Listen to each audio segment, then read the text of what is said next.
Okay, what's going on with you wrestling fans? It's me, and hopefully my video doesn't get interrupted again like what happened in the last video that I had to delete.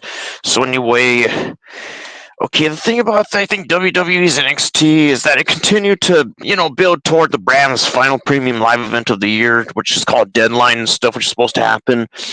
Well, you get NXT still reeling from the massive result of the main event that was the week before this one and stuff right here. Is Andre Chase, try to try to make some bets on the fate of Chase U once again, but he lost it to Ridge Holland, who also became the new number one contender, to Trick Williams' NXT championship right there. So yeah, I guess that would make us wonder how would all those involved react in the situation. Well, in the latest, Iron Survivor Challenge qualifiers match or something little situation, you got All Ego, Ethan Page fighting Axiom and stuff, Algiulia and Kalani Jordan locked up for the first time and stuff. And honestly, I thought this NXT did a really good job with its promos and stuff right here, especially with that backstage brawl outside the building or something you could say and stuff. I thought that was pretty cool how they were all fighting it out and stuff, man. Man, literally outside the stadium, you could say is in the latest.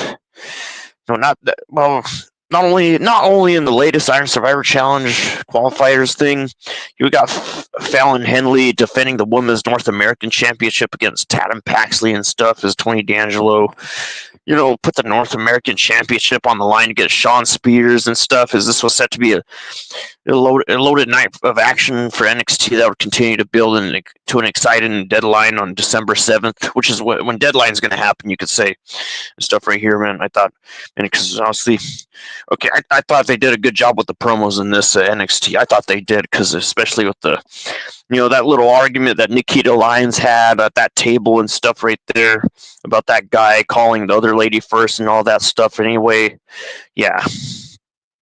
So how to start this off? The first match of this show was the Iron Survivor qualifier match. All Ego, Ethan Page versus Axiom with Nathan Fraser outside the ring and stuff here. And I gotta say, I think Axiom did like a real good job with the colors on his gear and stuff. Just real flashy, because that's the thing about WWE. They like getting real flashy and stuff, real colorful, man, real colorful brand. Real colorful promotion, you could say. As you could say, after a recap of last week, Ridge Holland mockingly came out to the Chase U music, as he started with, quoting "I told you so" before delivering a warning to Trick Williams for Deadline. As then Ethan Page, fought through the tough offensive Axiom and caught him on the top rope for an Ego's edge to win, you could say, and all that. I guess after that win, Nathan Fraser interrupted All Ego during an impromptu interview, followed by Wesley and Javon Evans, all claiming future victory in the Iron Survivor Challenge. As the two of the best survivors in NXT fought for the first time, delivers as expected. As this one is an exciting match that was consistently smooth and stuff right now. I'm not gonna lie, I thought it was pretty smooth too, man. I like the way they did the coloring on Axiom's gear and stuff right there. He's like real decent luchador in my opinion. I don't know, for some reason he reminds me so much of Hologram from AEW and stuff. The guy that hasn't lost yet since his debut. That's the thing. I'm telling you. But anyway, the two of the best wrestlers in NXT fought for the first time and delivered as expected. This was, an exciting match that was consistently smooth. Well, both men look like the main roster talent throughout. The stuff is with Page not needing his win, but certainly confirmed he will remain a main event talent and stuff right there, even if Trick is out of his sights and stuff. As the field for the Iron Survivor Challenge is interesting, but so far, heavily favors Lee as the fresh heel, still looking for a shot at Trick and stuff right here, as Page defeated Axiom by pinfall to qualify for the men's Iron Survivor Challenge and stuff right there. Decent match, man. Real decent stuff in my opinion. I thought this was good, because I'm not kidding. I like the look on Axiom's gear and stuff. It just looks real flashy in my opinion and stuff. But anyway, I guess a notable moment from that was that the multiple tag teams watched this match backstage and stuff as Axiom, moved through a series of submissions from a sleeper hold to a guillotine. But Page just kept fighting it off and transitioned to a backbreaker and stuff before you also have Page. Page just goading Fraser into discounting Axiom as his tag team partner before the tag team division funneled out to remind the champions, that everyone, wanted a shot before the brawl started and all that stuff right there, man. Real decent stuff right there. I like how the promos in this show went. That's what I think and stuff right there and all that. Is, the tag team division funneled out to remind the champions that everyone wanted a shot before another brawl started. You get the brawl continuing in the parking lot. It was officials intervened after a car had been destroyed with multiple men thrown through windows and stuff right here. Right there, man, I just love that brawl outside of that brawl that happened in the parking lot outside the building. I thought that was pretty cool in my opinion. You got a bunch of wrestlers fighting it out and stuff right there. Right there. Good promo, man. Really decent promo in my opinion. Real decent promo. As the brawl continued in the parking lot with officials intervening after a car had been destroyed with multiple men. Like I said, and not only that, the brawl continued inside, and even after, NXT's general manager Ave announced a number one contenders battle royale for the week later, like for the next week after this show right there and stuff. In a way, not only that, you had Lola Vice versus Ren Sinclair with Charlie Dempsey outside the ring, I'm sure, and stuff right here. I mean, I wish I could have seen more of this match. I mean, here's the thing, man. I really wish WWE could show more full matches. Like, give me more full matches instead of just 3 minutes of a 10-minute match or so. Just come on, stuff I'm telling you, and all that. But anyway, I'm gonna start this off. This was, Ren Sinclair targeting and attacking the left arm of Lola Vice throughout this match, but it only took one spinning back fist to seal victory for Vice. As afterwards, Vice decided to challenge Jada Parker to an NXT Underground match and stuff right there. As you can say that these two women have impressed in moments in NXT, but this was not the best outing for either competitor. As in particular, Sinclair, was not in control yet. In particular, sorry, I got a little mixed up. So yeah, Sinclair was in control yet. She did not execute her offense well. She, relied on a series of flat offensive maneuvers to target the arm over her usual moves and stuff and all that. As it would have worked better for Vice to simply dominate rather than escape with the win and stuff, as she certainly needed to win. But she did not look like the dangerous force ready for the NXT Underground, you could say, and stuff right here. We have Vice defeating Sinclair by pinfall, man. Just like I said, man, dude, I really want WWE to upload more full matches instead of just 3 minutes of this and that, just instead of just having, let's say a YouTuber, for example, having to salvage or pick off little pieces of the show at a time. That's not very effective. It's not very effective. I mean, there's also results too, but come on, we need more, more details, man. Come on. For a channel that has 105 million subscribers, come on, put more full shows. That's the thing right there. Right there is, she certainly needed to win. Yep. So anyway, yeah, Vice defeated Sinclair.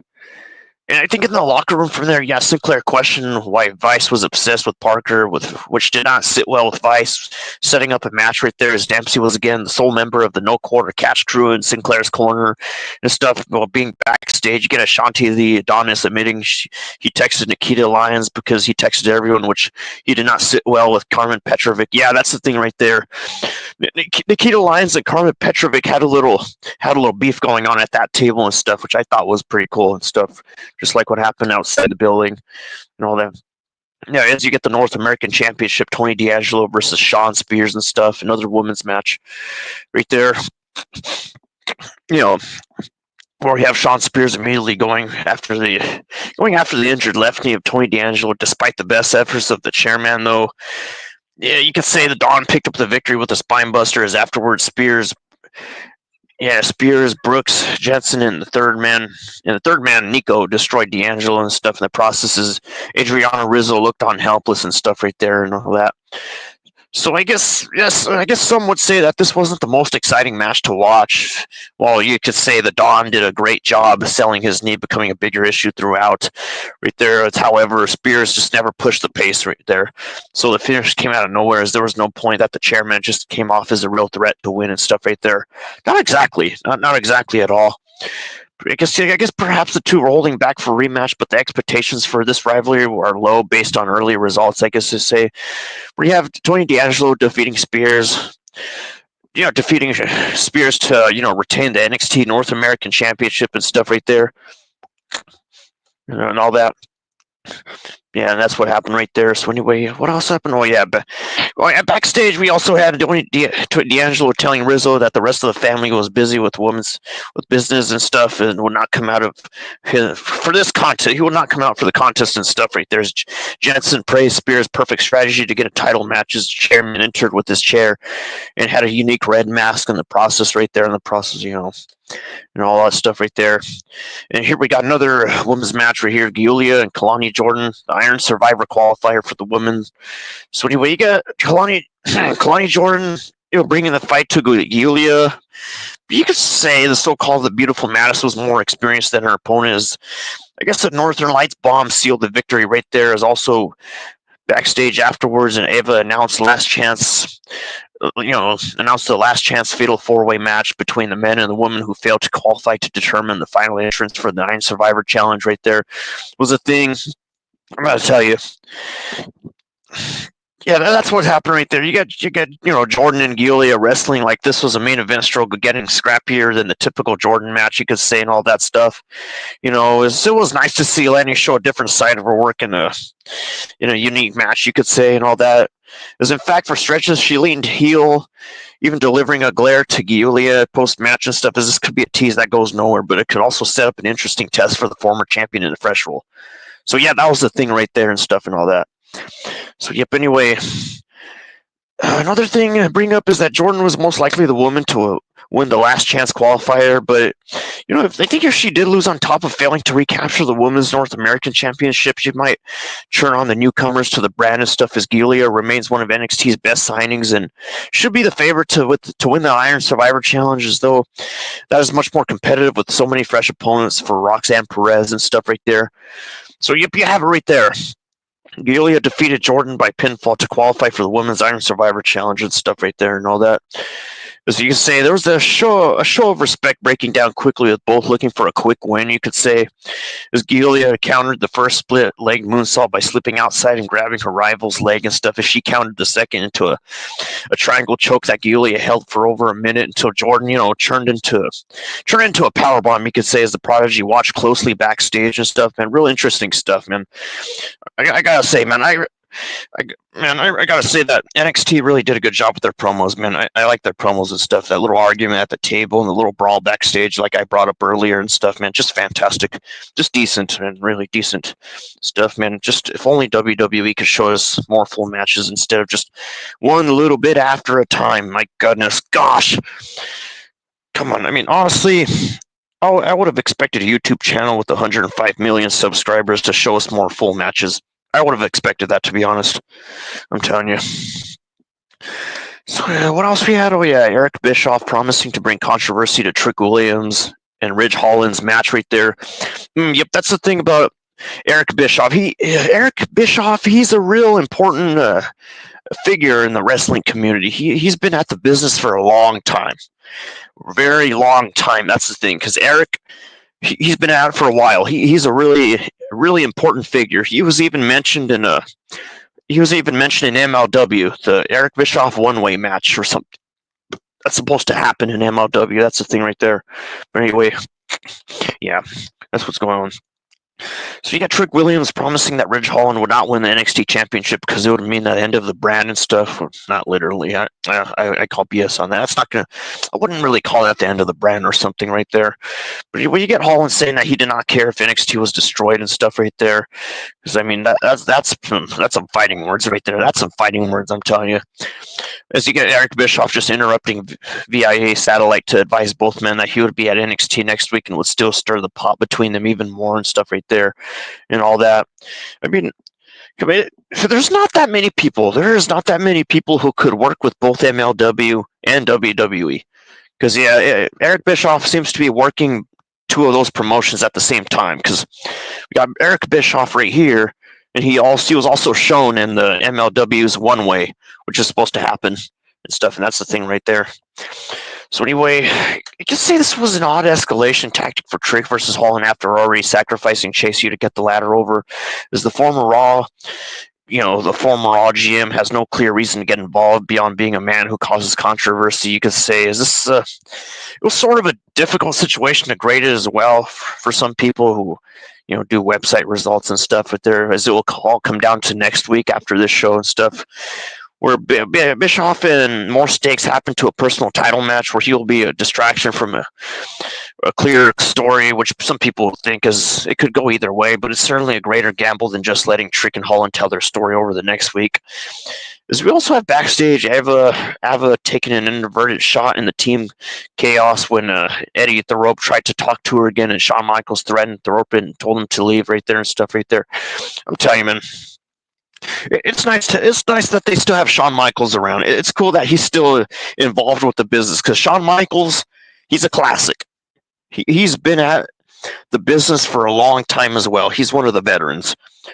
Because let me tell you, both Shawn Michaels and Bret Hart back in the 90s were at the top. They were at the top real good. Shawn Michaels is fantastic. He's a legend. One of the legends, you could say, and all that. Right there. But anyway, you get Andre Chase packing his stuff up in a box and walked away from the university until a mystery figure called out to him. Not only that, you get the X-Pac also promising to appear at the Performance Center next week right there. Yep, which is one thing. And another thing is, I think the Women's North American Championship, Fallon Henley versus Tatum Paxley and stuff right here. And personally, I was going for Tatum Paxley with this one right here. Right there, as you get Tatum Paxley taking over the match early until JC Jane and Jasmine Nix distracted the challenger while Paxley got close and low. Famouser sealed the win for the Women's North American Champion Fallon Henley and stuff. And afterward, the Fatal Influence, they decided to beat down Paxley until Gigi Dolan made her return and stuff, saving Paxley and clearing the ring in the process right there and stuff right there. So they had that little thing going on with Gigi Dolan being back in the spotlight, you could say, or something like that. Not only that, by keeping interference to a minimum, this match, you say the match, the match shined on a night of strong action, you could say, something like that on action. While Henley and Paxley worked things with chemistry, allowing the challenger to look more dangerous to some people's opinions and stuff, as this got dramatic down the stretch, briefly teasing major upset. However, I guess some people would say that it was not to be for now and stuff and all that. And all the way, I'm telling you, is pairing up a returning Dolan with Paxley is a smart play. The two can, elevate each other and stuff, you could say, as this pairing might be the missing piece to Paxley eventually winning gold and stuff. Because I recall Paxley showing up on TNA and stuff, because NXT should still have their partnership with TNA, despite the fact that some WWE fans are still bad-talking TNA. Just like I told a friend of mine, do not bite the hand that feeds. Do not bite the hand that feeds, I'm telling you. But anyway, pairing up a returning Dolan with Paxley is a smart play, like I said. It helps that Dolan and Jane have history to explore, though the two were always better partners than opponents and stuff. So anyway, you get Henley defeating Paxley by pinfall to retain the Women's North American Championship right there, where I was expecting Paxley to win, but Henley managed to beat Paxley instead right there and stuff and all that. But anyway, which I thought was a bummer. But anyway, you get Jane and Nix mocking Paxley backstage, saying that she would never be a champion in the Chaos and stuff and all that. Mystery Woman picked up one of Paxley's dolls. I don't know why she had dolls for men. I need to catch up with the storytelling of WWE, not just TNA and others. I need to take a more closer look at what's going on. But anyway, you get the two colliding with crossbodies in the center of the ring and then traded even strikes to sell themselves as equals, as Henley, barely kicked out after a 450 splash right there and stuff right there and all that. And also, I think also to say that the overall show of NXT has made the most of November. I wouldn't say the most of November, even though it was particularly relying on the series of Iron Survivor Challenge qualifiers to elevate the product. Which, don't get me wrong, that's not dumb at all, man. That's not dumb, man. Hopefully, the Iron Survivor Challenge doesn't turn out garbage. Hopefully, it turns out pretty decent, in my opinion, because I was expecting to live stream about that too when it comes on. Hopefully, it's not garbage, because I don't like live streaming garbage shows. It's just it's hard to go through, in my opinion. But anyway, you can say this week sort of benefited, especially from the two best qualifiers yet. Both Ethan Page and Axiom and Giulia versus Kalani Jordan were fantastic. The main event between Fallon Henley and Tam Paxley also delivered to round out the show and stuff, completing with plenty of intriguing backstage segments along the way. Like the fight that happened outside the stadium and stuff, where they were smashing cars and stuff and all that. So it's not only that the deadline looks as strong as any NXT, PLE, and 2024, and given the past quality for the Iron Survivor challenges, and it might just be the brand show of the year and stuff. With one small nitpick is that NXT backloaded the final build to deadline, setting up the last show to finalize 3 separate matches for the event. I mean, if it's just 3 matches, I gotta say that's a no go. No, they need more matches. At least 5 matches, dude. At least 5. Come on, not just 3 matches. That's going to be too short. Unless they want us to do quick results and make a short video on our YouTube channel. But come on, I really expect something. I really expect WWE to do better than that. I'm telling you.